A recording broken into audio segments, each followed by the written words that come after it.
నా పేరు బొట్ల సుబ్బారావు. రేపు జగనన్న పుట్టినరోజు సందర్భంగా మన ఒంగోలు నియోజకవర్గ కార్యకర్తలు నాయకులు అందరూ కూడా పార్టీ కార్యాలయానికి రావాలి. ముఖ్యంగా ఒంగోలు నగరాధ్యక్షులు కటారి శంకర్రావు గారు, అలాగే ఒంగోలు నియోజకవర్గ ఇన్ఛార్జి చుండూరు రవి గారి ఆధ్వర్యంలో ఇక్కడ చీరల పంపిణీ ఇతరత్ర కార్యక్రమాలు జరుగుతున్నాయి. అలాగే నియోజకవర్గంలో పలు సేవా కార్యక్రమాలన్నిటికీ కూడా వైఎస్ఆర్ కాంగ్రెస్ పార్టీ నాయకులు, కార్యకర్తలు, డివిజన్ అధ్యక్షులు, అలాగే మన పార్టీకి బలంగా నిలబడి ఉన్నటువంటి కార్పొరేటర్స్ అందరూ కూడా ఈ కార్యక్రమానికి హాజరై కార్యక్రమాన్ని దిగ్విజయం చేయాల్సిందిగా కోరుచున్నాను.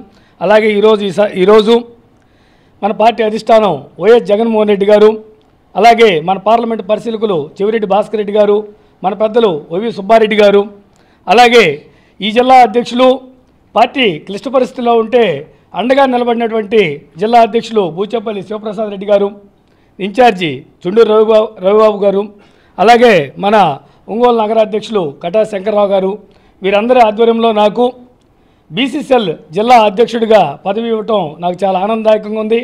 ఈ పదవికి నేను నా శాయశక్తిలో పనిచేసి ముఖ్యంగా ఒంగోలు నియోజకవర్గంలో కానీ జిల్లాలో కానీ బీసీ సమస్యలపై అలుపెరగిన పోరాటం చేస్తామని తెలియజేస్తున్నాను. ముఖ్యంగా వైఎస్ జగన్మోహన్ రెడ్డి గారి పాలనలో బీసీలు, ఎస్సీలు, ఎస్టీలు, మైనార్టీలకి ఒక సువర్ణమైన పాలన జరిగింది. ముఖ్యంగా ఆత్మగౌరవం అనేది జరిగింది.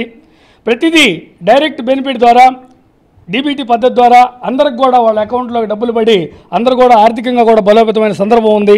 అమ్మఒడి కానీ, విద్యా దీవెన కానీ, వసతి దీవెన కానీ, చేయూతి కానీ, జగనన్న ఇళ్ళు కానీ మహిళలందరికీ కూడా పేరు పేరున అన్ని పథకాలు అంది చాలా సుభిక్షంగా ఉన్నటువంటి టైంలో ముఖ్యంగా వైఎస్ జగన్మోహన్ రెడ్డి గారి పాలన అద్భుతంగా ఉన్న సమయంలో చంద్రబాబు నాయుడు గారు ఒక అభూత కల్పంతో కూడినటువంటి మాయ మేనిఫెస్టో తోటి ప్రతిదీ కూడా ఎక్కువ పథకాలు ఇస్తామని, అమ్మఒడి అయితే దాన్ని అమ్మకు వందనం అని, దానికి ప్రతి బాబుకి పథకం ఇస్తామని చెప్పి అన్నీ కూడా ఆశలతో కూడుకున్నటువంటి పథకాలు మేనిఫెస్టోలు ఏర్పాటు చేసి ఇప్పుడు ప్రభుత్వం ఏర్పడి 6 నెలలు అయినటువంటికి కూడా ఎటువంటి పథకం ఇవ్వలేదు.